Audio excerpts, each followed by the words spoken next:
Hello मेरे प्यारे दोस्तों, आप सभी को मेरी यूट्यूब चैनल कहानी का खजाना में स्वागत करती हूँ। आई होप आप सभी लोग खुश होंगे, स्वस्थ होंगे। चलिए दोस्तों, आज आप सबको मैं एक नई कहानी सुनाती हूँ।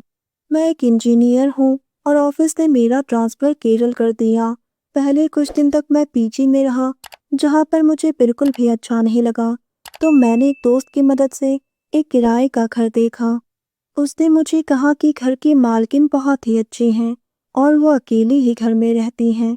उनका नाम कविता है। उनका चेहरा गोल, आंखें बड़ी बड़ी, गहरी गुलाबी होठ और पतली कमर को देखकर मन कर रहा था बस उन्हें एक बार पकड़कर छू लूं। उनको देखकर ही दिल में सनसनी सी होने लगी। मैं बार बार उन्हें ही देख रहा था। मैंने कमरा देखा, मुझे कमरा अच्छा लगा। भाभी ने पूछा, तुम्हें कब से रहना है? मैंने बिना सोचे कहा, अभी से, और चाबी मांग ली। मेरा कमरा फर्स्ट फ्लोर पर था। वो रविवार का दिन था। उसके बाद मैं पीजी में गया और अपना सामान लेकर किराए के घर में शिफ्ट हो गया। शाम के वक्त मैं ईयरफोन लगाकर छत पर टहल रहा था। हल्की हल्की हवा चल रही थी। मौसम बहुत ही सुहाना था।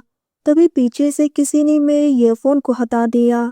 मैंने पीछे मुड़कर देखा तो कविता भाभी खड़ी थी, एक पतली सी साड़ी पहनी हुई। उनके चेहरे पर हल्की सी मुस्कान और आंखों में चमक थी। दोस्तों, चैनल पर नए आए हैं तो इस वीडियो को लाइक, शेयर और सब्सक्राइब करें और एक प्यारा सा कमेंट जरूर कर दें। वो मुस्कुराकर बोली, अजय, मैं तुम्हें कब से आवाज लगा रही हूँ, तुम्हें सुनाई नहीं दिया? तुम तो एकदम गाना सुनने में बिजी हो। मैंने कहा, सॉरी भाभी, वो मैं कमरे में अकेला था तो छत पर आ गया और ईयरफोन लगाकर गाना सुनने लगा। फिर वो मेरे पास आकर खड़ी हो गई और मेरे बारे में पूछने लगी।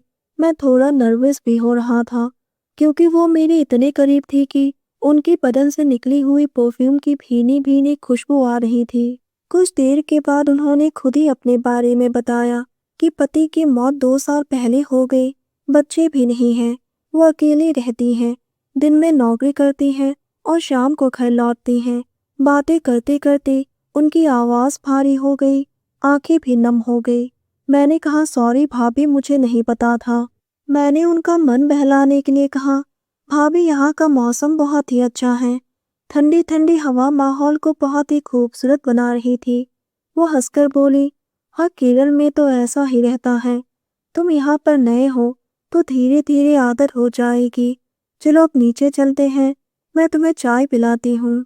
मैं नीचे उनके घर में गया और सोफे पर बैठ गया।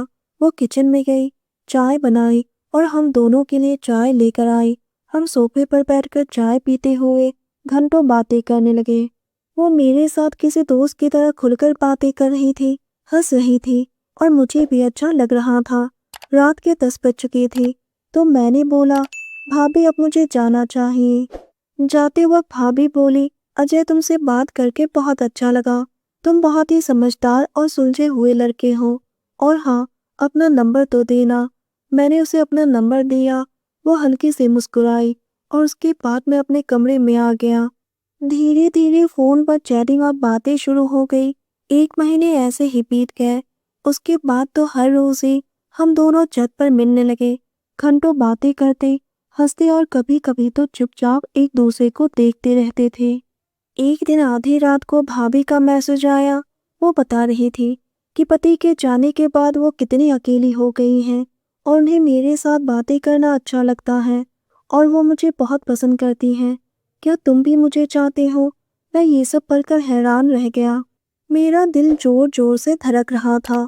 कुछ देर के बाद मैंने भी लव यू भाभी लिखकर भेज दिया। भाभी ने जवाब दिया, मैं तुमसे सुबह मिलती हूँ। अगले दिन रविवार था। सुबह मैं नहा धोकर सोफे पर बैठकर न्यूज़पेपर पढ़ रहा था। तभी पीछे से किसी ने मुझे कस के अपनी बाहों में भर लिया। मुड़कर देखा तो कविता भाभी थी। उन्होंने मेरे गाल पर एक प्यारा सा चुम्मा दे दिया। मैं बहुत ही खुश हो गया। उन्होंने दरवाजे की तरफ इशारा किया। मैं समझ गया। उठकर दरवाजा बंद कर दिया। हम दोनों एक दूसरे की बाहों में समा गए। उन्होंने मेरे गालों पर चुंबनों की बरसात कर दी। उनके होठ मेरे होठों से टकराए, पहले धीरे से, फिर एक गहरा सा चुंबन, शहद जैसा मीठा चुंबन था। सांसें तेज हो गई। मेरा हाथ उनके नीचे कमर तक सरक गया। मैंने धीरे धीरे उनकी कमर को दबाया, फिर उनका भी हाथ मेरे शर्ट के अंदर चला गया। वो भी पूरी तरह से जोश में थी, उनकी सांसें तेज हो रही थी। फिर धीरे धीरे साड़ी सरक गई और एक एक करके ब्लाउज के हुक खुलने लगे और फिर कपड़े आजाद होते गए। उसके बाद हम दोनों एक दूसरे के करीब आ गए और वही हुआ जो हम दोनों चाहते थे। मुझे बिल्कुल भी पता नहीं था कि भाभी मुझे इतनी जल्दी अपना बना लेगी। हम दोनों पूरी तरह से वो सब में खो गए।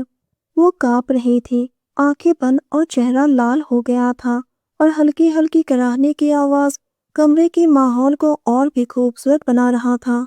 इसी तरह से पूरा दिन ऐसे ही निकल गया और रात को भी हम दोनों ने एक दूसरे का साथ निभाया। सुबह उसने मुस्कुराते हुए कहा, अजय मेरी जान, आज मुझे बहुत ही सुकून मिला। तुम सच में बहुत ही कमाल के हो। मैंने भी मुस्कुराते हुए उनके माथे को चूम लिया और कहा, कविता तुम्हारी चाहत ने मुझे पागल कर दिया।